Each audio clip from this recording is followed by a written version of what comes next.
Hey Raina, so that's a really good question. The questions were, why is it that some people claim to be nerds when they're clearly not nerds, and being a nerd has been this bad thing for so long? Why does that make us so angry, and then what can we do about it? So I've been thinking about this, and there are a lot of people, there are a lot of websites and YouTube videos and stuff talking about we need to not exclude people, we need to welcome them and show them the ropes and that sort of thing, because this is really cool and they're interested, they like something that we like.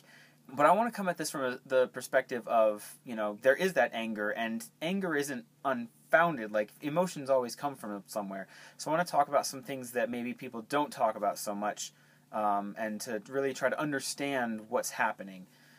First of all, I think that there's been some semantic shift on the topics of what a nerd is, what a geek is. When we were growing up, when we were younger in middle school, high school, when we loved math and all that stuff, like, that got us made fun of. That got us thrown into lockers, and people didn't sit with us in the lunchroom, and it was just really, really awful. And nowadays, the nerd things, the things that we liked, Doctor Who, Firefly, video games, math, science, like, all of that stuff is becoming really popular, really cool. And so the words nerd and geek have shifted from meaning someone who is this undesirable person because they didn't fit in well with society, and then to now they're meaning someone who just likes these things that these undesirables have tended to like over the last several decades. So now people can claim to be nerds even though they don't focus intently on things like we have tended to do growing up. Just if they like comic books, or if they like the Avengers, or if they, they're really into Doctor Who or something, then they can claim to be a nerd, and it's not bad for them anymore, whereas it was always bad for us. So the word kind of has shifted. It's now no longer this unpleasant thing, it's just someone who likes something. One of the things about this semantic shift that's going on is that when people claim to be a nerd, especially in the context that you were talking about, someone on Facebook being, oh, tee-hee-hee, I'm such a nerd, with a picture of them at Comic-Con, that's actually kind of insulting, because the way that they're doing it is they're claiming to be a nerd kind of ironically, and what that does is that still suggests that it's a bad thing. It's this bad thing to be a nerd, and they're saying, oh gosh, I'm being a nerd, I'm such a nerd right now. Like, it's embarrassing, or like it shames them somehow. And so that's kind of offensive, and I think it's understandable that people would be a little bit angry when people who are clearly not geeking out about something hardcore claim to be geeking out about something ironically like that.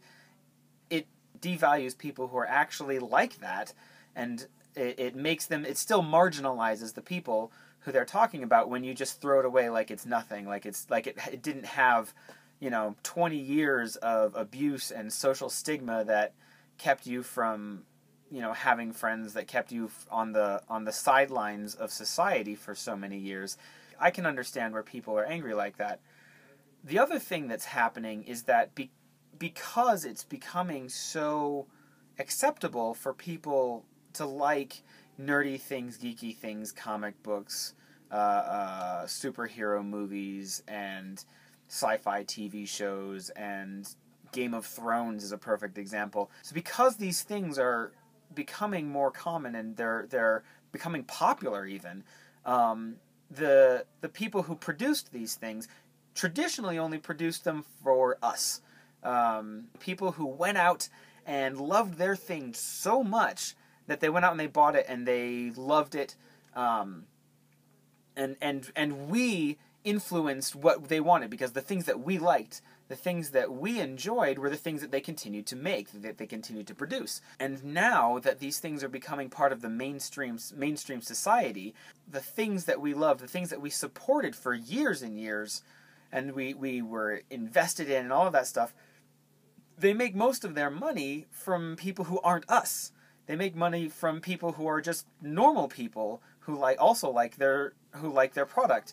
And I think that in a way that's sort of terrifying to people who are kind of these classic nerds, classic geeks, because for so long we were in control of the things that we loved. And now the people making those decisions are the masses. everybody, everybody in the world. And now, since we've grown up the minority, we know we're the minority, and now the majority are the ones who are really determining what happens with the things that we love, and that is terrifying. And I think the anger that people feel is almost more of an anger of abandonment than it is an anger of you didn't earn the right to call yourself a nerd, or you didn't earn the right to call yourself a geek. The anger that we have is coming from, I think the anger is perhaps coming from a place of fear that these things that we love are going to become just as stupid as Miley Cyrus or Kim Kardashian sex tapes or something, because like we feel that the people who are making these popular now are the same people who are liking those other things that were like, this is stupid, this is ridiculous, there's no meaning in this, it's pointless. And so there's, I think, a sense of, I think there's an anger from a place of fear that we're no longer going to be in control of the things that we love.